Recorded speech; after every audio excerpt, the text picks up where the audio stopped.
नातू जी, भाई अरुण जी, संजय जी, प्रकाश जी, चैनू भैया। सबसे पहले Swami Atmanand high secondary school दूर के बच्चों को देखा है। तो बहुत सारी गंदियों को देखते हुए जाना पड़ता था। माननीय प्रधानमंत्री जी श्रद्धेय नरेंद्र मोदी जी ने जो भारत के महत्वपूर्ण जीवन जवानी खपाने वाले हमारे स्वतंत्र सेनानी, फ्रीडम फाइटर और हमारी भावी पीढ़ी, युवा साथी भी। नमस्कार, मैं ईशा साहू और आप सभी का स्वागत है दैनिक चिंतक में। और आप सभी के लिए खुशखबरी की खबर है कहीं ना कहीं, क्योंकि आप ट्रेन से यात्रा करने के लिए जो भी लोग आते जाते हैं उनके लिए सुविधा के रूप में प्रधानमंत्री नरेंद्र मोदी ने 6 अगस्त 2023 को ऐलान किया था कि सभी 554 रेलवे स्टेशन को मॉडिफाइड कर और भी अलग एयरपोर्ट के तर्ज पर बनाया जाएगा, जहां पे रेलवे स्टेशन के अंदर ही स्वच्छता को लेकर, मॉडिफाइड वेटिंग रूम को लेकर एवं अन्य शॉप्स को लेकर जो चीज़ें थी उसके लिए अमृत भारत योजना का ऐलान किया गया था, जहां 41,000 करोड़ की लागत से 554 स्टेशनों को सौंदर्यीकरण किया जाएगा, जिसमें छत्तीसगढ़ के दुर्ग जिले से दुर्ग जो स्टेशन है, भिलाई नगर का जो स्टेशन है और पावर हाउस का स्टेशन है, ये सौंदर्यीकरण के स्टेशनों में चुना गया था, जिसका आज पीएम मोदी के द्वारा लाइव कॉन्फ्रेंसिंग दिल्ली से जुड़कर आज उसकी ओपनिंग की गई है।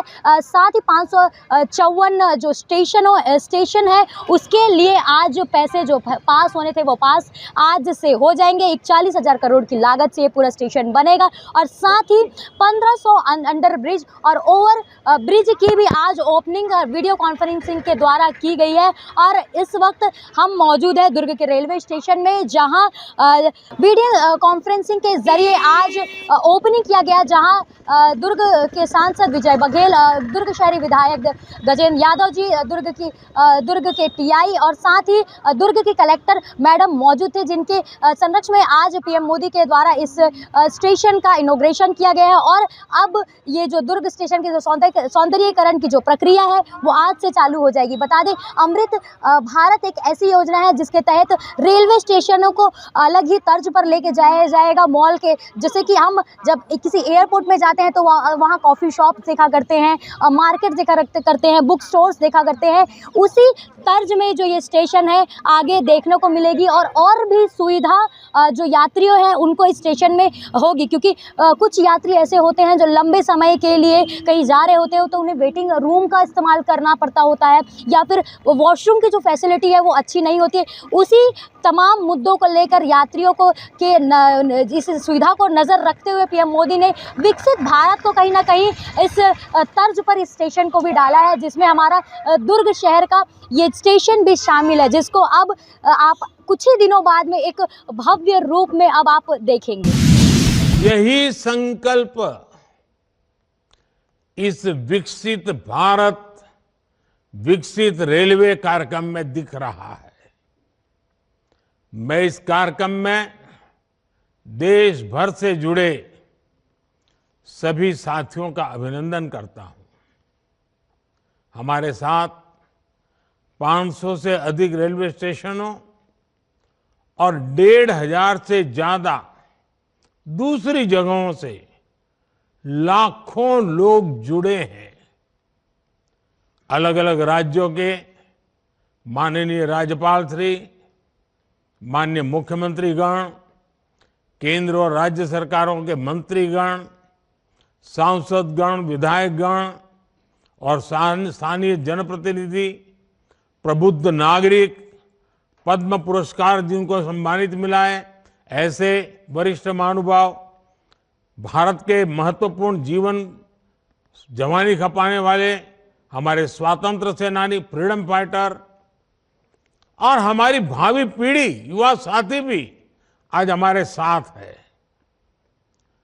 आप सभी की उपस्थिति में आज एक साथ रेलवे से जुड़ी 2000 से अधिक परियोजनाओं का शिलान्यास और लोकार्पण हुआ है। अभी तो इस सरकार के तीसरे टर्म की शुरुआत जून महीने से होने वाली है। अभी से जिस स्केल पर काम होना शुरू हो गया है, जिस स्पीड पर काम होना शुरू हो गया है, वो सबको हैरत में डालने वाला है। कुछ दिन पहले मैंने जम्मू से एक साथ आईआईटी, आईआईएम जैसे दर्जनों बड़े शिक्षा संस्थाओं का लोकार्पण किया। कल ही मैंने राजकोट से एक साथ 5 एम्स और अनेक मेडिकल संस्थानों का लोकार्पण किया। और अब आज का ये कार्यक्रम है, आज 27 राज्यों के करीब 300 से अधिक जिलों में 550 से ज्यादा रेलवे स्टेशनों के कायाकल्प का शिलान्यास हुआ है। आज यूपी के जिस गोमती नगर रेलवे स्टेशन का लोकार्पण हुआ है, वो वाकई कमाल का दिखता है। इसके अलावा आज 1500 से ज्यादा रोड, ओवरब्रिज, अंडरपास, इसकी परियोजनाएं भी इसमें शामिल है। 40,000 करोड़ रुपए की ये परियोजनाएं एक साथ जमीन पर उतर रही है। कुछ महीने पहले ही हमने अमृत भारत स्टेशन योजना की शुरुआत की थी। तब भी 500 से अधिक स्टेशन के आधुनिकीकरण पर काम शुरू हुआ था।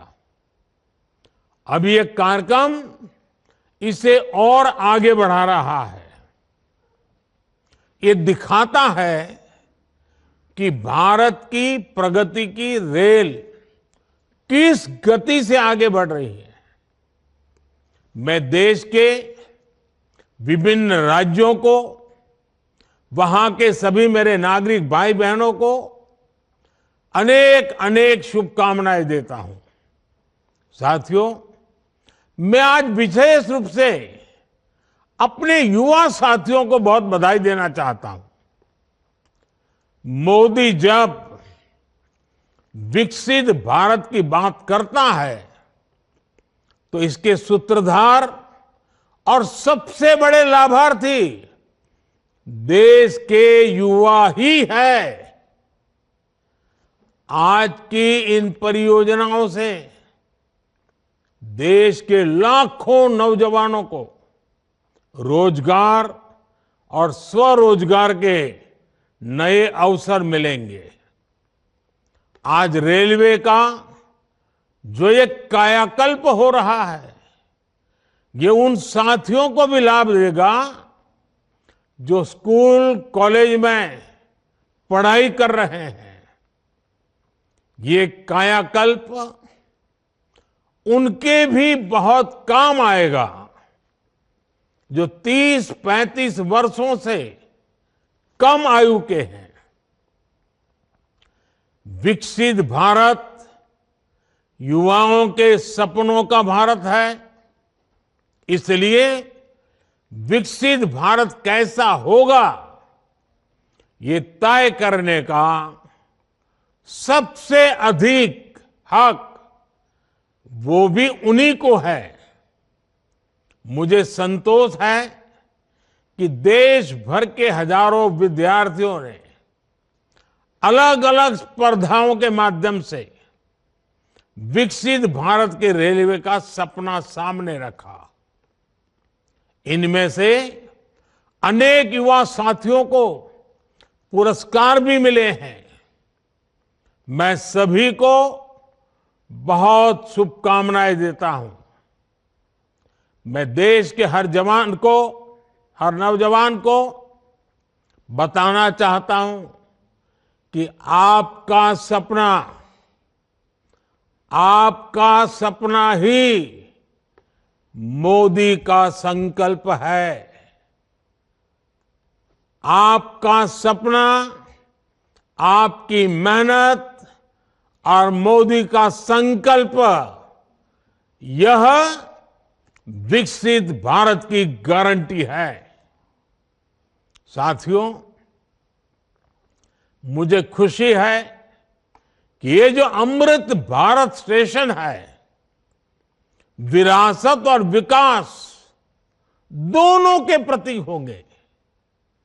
जैसे ओडिशा के बालेश्वर रेलवे स्टेशन को भगवान जगन्नाथ मंदिर की थीम पर डिजाइन किया गया है, सिक्किम के रंगपो रेलवे स्टेशन पर आप लोगों को स्थानीय वास्तुकला का प्रभाव दिखेगा।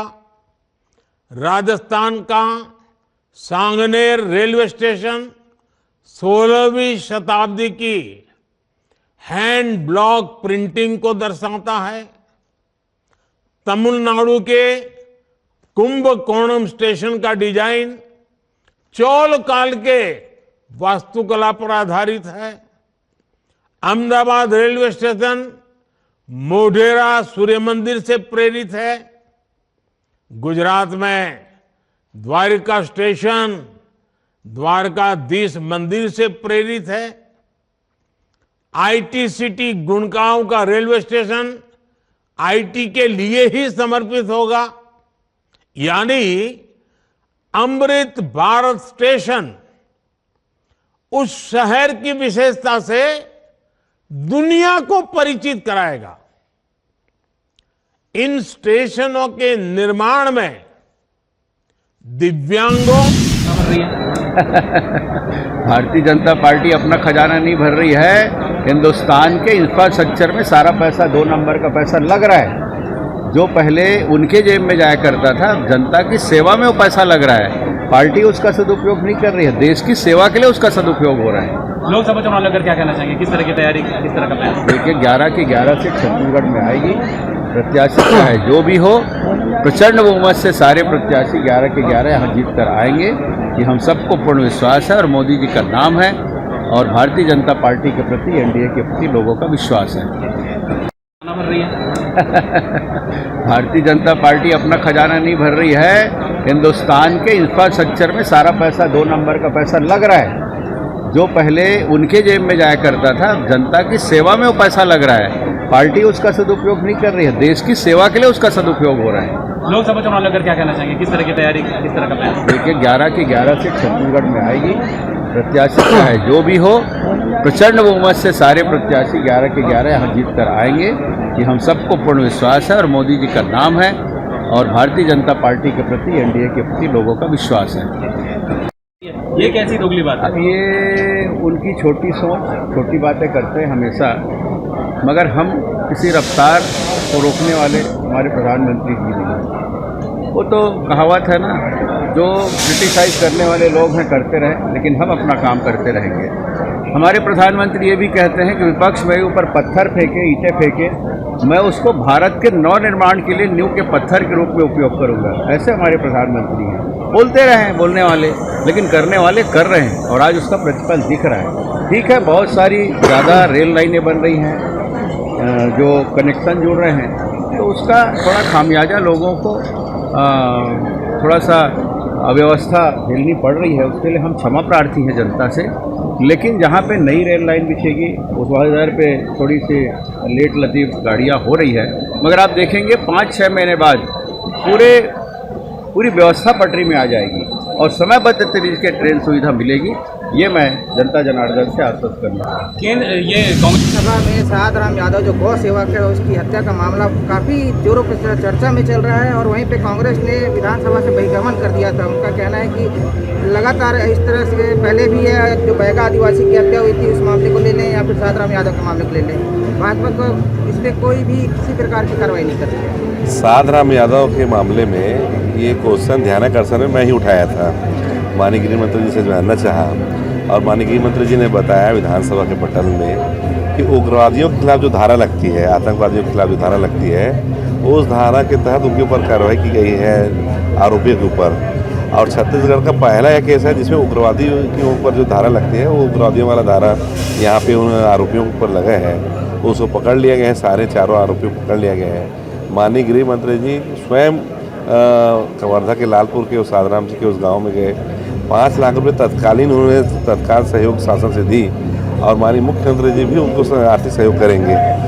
ये बेड़े उठाने के बाद ये जानबूझकर कांग्रेस के लोगों ने सेकंड दिन एक मुद्दा बना के, बेवजह मुद्दा बनाकर शून्यकाल में इसको उठाया। आप सबको मालूम है शून्यकाल के मुद्दे को कोई औचित्य नहीं माना जाता, सिर्फ शून्यकाल एक जानकारी के लिए होती है और सरकार का पक्ष सारे लोगों ने रखा, गृह मंत्री जी ने रखा, फिर भी कांग्रेसी जबरदस्ती एक प्रोपोगंडा कर रहे हैं। रहा सवाल जो आपने ईश्वर साहू की सीबीआई जांच की बात की, ये चूँकि ये मामला है ईश्वर साहू के सीबीआई के मांग ध्यानाकर्षण में ही आया और साधराम तक बात आई, तो ईश्वर साहू जी ने जो उस समय उनके जो बेटे की मौत हुई, उस मौत के लिए उन्होंने सीबीआई जांच की मांग की और माननीय मुख्यमंत्री जी ने घोषणा की, माननीय गृह मंत्री ने घोषणा की कि ईश्वर साहू के बेटे की जो हत्या हुई है उससे सीबीआई जांच करेगी। कांग्रेस के लोगों ने तो सीबीआई को छत्तीसगढ़ में बैन कर दिया था और ईश्वर साहू के पुत्र की जब मौत हुई तो तत्कालीन कांग्रेस सरकार के कोई भी विधायक, कोई मंत्री वहाँ जाने से परहेज किए और आज ये जबरदस्ती जानबूझकर एक प्रोपोगंडा कांग्रेस ने तो यहाँ तक कह दिया था कि मुख्यमंत्री जी घटना को देखने तक नहीं पहुँचे थे। पूर्व मुख्यमंत्री तो छोड़िए, जो वहाँ का स्थानीय मंत्री थे, स्थानीय विधायक थे, आदरणीय रविंद्र चौधरी तत्कालीन जो मंत्री थे, वो खुद नहीं गए। हमारे यहाँ तो साधराम की हत्या में माननीय मुख्यमंत्री जी ने तत्काल हम सबसे बात की, जो यादव समाज जनप्रतिनिधि से बात की और माननीय गृह मंत्री जी वो सेकंड डे ही उनके घर में गए और ये सहयोग राशि दिए। आप देख रहे हैं दैनिक चिंतक। आगे की अपडेट के लिए बने रहे हमारे साथ। हमारे चैनल को लाइक, सब्सक्राइब और शेयर करना ना भूलें।